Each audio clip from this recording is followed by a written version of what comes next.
Oke, masih membahas tema tentang anime Death Note. Sekarang kita beralih ke poin kedua dari pembahasan kita tentang ajaran Islam di dalam anime ini. Ya, jika kita menonton anime Death Note, pastinya kalian akan sering dan terbiasa dengan adegan pembunuhan yang dilakukan oleh Kira dengan menggunakan buku Death Note. Dan tak jarang juga adegan-adegan tersebut cukup menyayat hati kita sebagai penonton. Dan tak jarang juga pembunuhan-pembunuhan yang dilakukan oleh Light dilakukan dengan cara yang keji dan biadab, seperti misalnya dengan menggiring sang korban ke dalam sebuah situasi kecelakaan parah, penyiksaan yang kejam, dan lain sebagainya. Namun dibalik semua itu, ada juga beberapa kematian yang menurut saya cukup ikonik dan benar-benar berkesan karena dibuat cukup baik dan dramatis. Salah satunya adalah kematian Rei Pember dan tunangannya Sokomaki alias Naomi Misora. Rei sendiri diceritakan sebagai seorang agen FBI yang ditugaskan oleh L guna membuntuti Light Yagami. Ia akhirnya terbunuh oleh Kira 2 minggu setelah pertemuannya dengan Light Yagami, dan dengan bodohnya berhasil dikelabui olehnya membunuh teman-temannya sendiri dengan menggunakan Death Note atas perintah Kira. Dan di adegan di episode selanjutnya diceritakan pula kematian Naomi Misora dengan cara yang sama yang menimpa tunangannya tersebut, yaitu dibunuh oleh Kira dengan menggunakan Death Note. Hal ini menjadi sangat tragis karena sejatinya kita seolah bisa berharap bahwa wanita ini bisa mengelabui Light, mengingat karakter, insting, dan kemampuannya melebihi kemampuan dari tunangannya tersebut. Dan ditambah juga fakta bahwa ia adalah seorang mantan agen FBI sama seperti tunangannya tersebut. Namun semua latar belakang dan pengenalan tersebut seakan dibuat percuma, karena akhirnya ia juga berhasil dikelabui dan dibunuh oleh Light Yagami. Namun tahukah kamu bahwa ternyata dari adegan-adegan kematian hasil dari upaya pembunuhan yang dilakukan oleh Kira ini, ternyata ada banyak sekali pelajaran Islam yang terselip di dalamnya. Salah satunya adalah ajaran Islam tentang qada dan qadar. Bagi kita yang mengaku muslim, pastinya sedikit banyak paham dengan istilah kata bijak yang mengatakan bahwa jodoh, rezeki, dan maut sudah diatur Allah Subhanahu wa Ta'ala.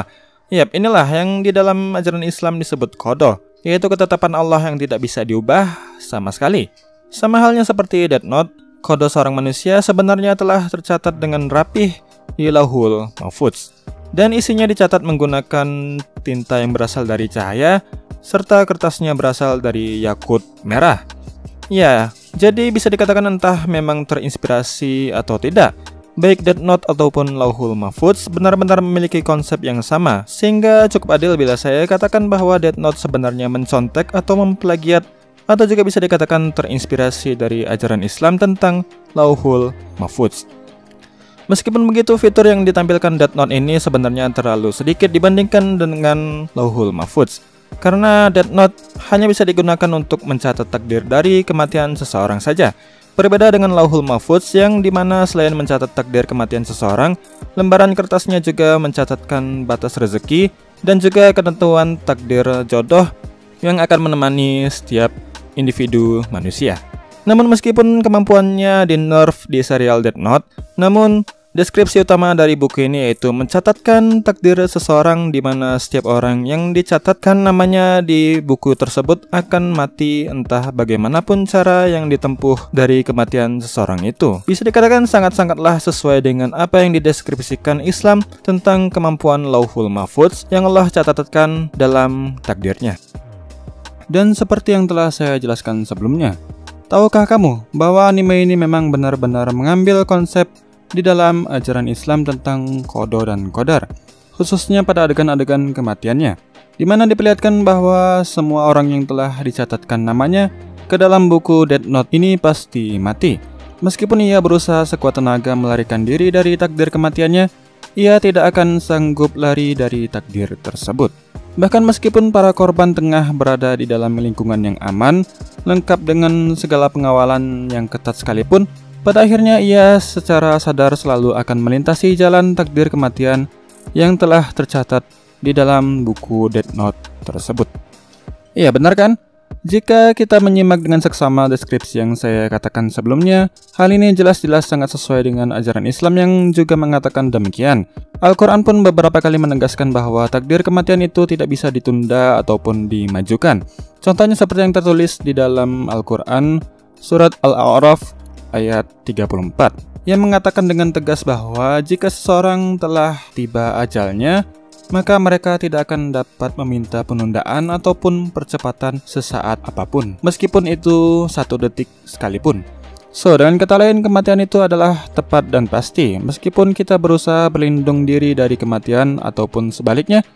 Mungkin kita mencoba berusaha mempercepat kematian dengan cara bunuh diri, seperti misalnya loncat ke sumur ataupun gedung tinggi. Jika hari itu bukanlah hari dari takdir kematian kita yang tercatat di Lauhul Mahfudz, maka hal itu tidak akan menyebabkan kematian. Bisa saja ia akan tertolong oleh sesuatu yang di luar dugaan dan nalar, meskipun hal itu mungkin akan membuat ia menjadi sedikit cedera. Begitupun sebaliknya, jika takdir kematian telah memanggilnya, meskipun hanya disebabkan karena hal-hal sepele saja, seperti misalnya tertusuk jarum ataupun bahkan sedang tidur sekalipun, maka kematian pasti akan terjadi pada detik itu juga. Oke, mari kita ke poin selanjutnya dari pembahasan kita tentang ajaran Islam di dalam anime Death Note. Tahukah kamu bahwa konsep Shinigami di dalam anime Death Note ini benar-benar sangat mirip dengan konsep malaikat pencabut nyawa di dalam ajaran Islam? Ya, menurut beberapa sumber, Shinigami sendiri sebenarnya memang bukanlah konsep asli yang berasal dari budaya Jepang. Kita tidak akan menemukan nama Shinigami di dalam sastra-sastra klasik Jepang. Bahkan di dalam agama dan kepercayaan orang Jepang pun, seperti misalnya Shinto dan Buddha, kita tidak akan dapat menemukan yang namanya kisah-kisah ataupun ajaran yang menyebutkan tentang eksistensi Shinigami atau dewa kematian. Di dalam kedua agama tersebut, kematian sangat identik dengan yang namanya konsep Izanami dan Izanagi. Sedangkan di dalam sastra modern Jepang, Shinigami identik sebagai sebuah personifikasi yang menghasut manusia untuk bunuh diri. Hal ini jelas sangat-sangat berbeda dengan konsep Shinigami di dalam anime Death Note yang diperlihatkan seperti layaknya malaikat maut, lengkap dengan sayap dan juga hidup di langit. Jika dibandingkan dengan konsep Shinigami di dalam anime-anime lainnya, jelas konsep Shinigami Death Note ini sangat mirip dengan konsep malaikat maut di dalam agama Islam. Karena jika kita melihat konsep Shinigami di anime Bleach, Shinigami di sini diartikan sebagai seorang penjaga atau pengantar roh orang mati agar tidak tersesat. Sedangkan di dalam anime Naruto, Shinigami adalah sebuah jurus pemanggil roh pencabut nyawa. So, jadi inilah alasan kenapa saya katakan bahwa konsep Shinigami di dalam anime Death Note ini sangat mirip dan mungkin bisa saya katakan konsepnya meniru dengan jelas konsep malaikat maut Israel atau malaikat maut di dalam ajaran agama Islam. Ya, di dalam ajaran Islam sendiri, malaikat Israel atau malaikat maut dideskripsikan sebagai malaikat yang diberi tugas oleh Allah untuk mencabut nyawa umat manusia, berpenampilan seram dan memiliki ribuan sayap. Ini sangat jelas mirip dengan penampilan Shinigami yang ditampilkan di dalam serial Death Note. Lalu selain itu, tahukah kamu kenapa Ryuk, sang Shinigami pemilik buku Death Note milik Light Yagami, suka sekali makan apel dan bahkan rela melakukan apapun demi bisa memakan apel? Dan bahkan di salah satu adegan ia mengatakan bahwa apel itu bagaikan alkohol atau miras baginya. Jadi tanpa memakan itu, Ryuk akan kecanduan alias sakau dan secara tidak sadar membuat dirinya tidak bisa mengontrol dirinya sendiri, menjadikannya berpose terbalik, kaki di atas dan kepala di bawah. Namun tahukah kamu kenapa buah apel dipilih oleh Ohba sebagai sang kreator original dari anime ini sebagai buah favorit kesukaan Shinigami? Di dalam sebuah wawancara, Ohba mengatakan bahwa alasan kenapa ia memilih apel sebagai makanan favorit Ryuk adalah karena itu terlihat keren dan kontras dengan penampilan Ryuk yang serba hitam dan gelap.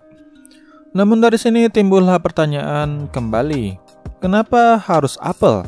Kenapa tidak jeruk, melon, ataupun stroberi yang juga memiliki warna tak kalah kontras dengan warna apel jika dibandingkan dengan penampilan Ryuk?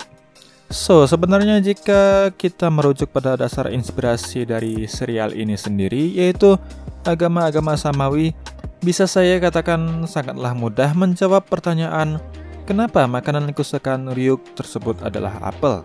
Dalam kisah-kisah Israiliyat yang sejatinya benar-benar diyakini kebenarannya oleh para umat Yahudi dan juga Kristen, sudah tidak asing dan pastinya sangat familiar dengan buah tersebut. Karena dikisahkan bahwa Adam dan Eve diusir dari Taman Eden dikarenakan memakan buah terlarang tersebut, yaitu apel. Dikatakan bahwa apel dianggap sebagai buah pengetahuan yang membuat manusia menjadi memiliki pengetahuan layaknya Tuhan alias berkehendak bebas. So, karena Ryuk memperlihatkan bahwa ia sangat menyukai buah apel di dunia manusia dan memakannya. Ini seolah sang kreator dari serial ini, yaitu Takeshi Abo, ingin memperlihatkan bahwa Ryuk telah jatuh ke dalam sisi gelap karena melanggar tugasnya sebagai seorang shinigami. Oke, mungkin sekian dulu pembahasan lanjutan kita hari ini tentang ajaran Islam di dalam anime Death Note. Semoga bermanfaat dan jangan lupa juga untuk like, subscribe, komen, serta follow IG kami di @egakology untuk mendapatkan info-info terbaru tentang dunia anime, wibu, dan otaku serta ajaran Islam di dalamnya. Akhir kata, assalamualaikum warahmatullahi wabarakatuh. Insyaallah kita bertemu lagi di konten video-video selanjutnya.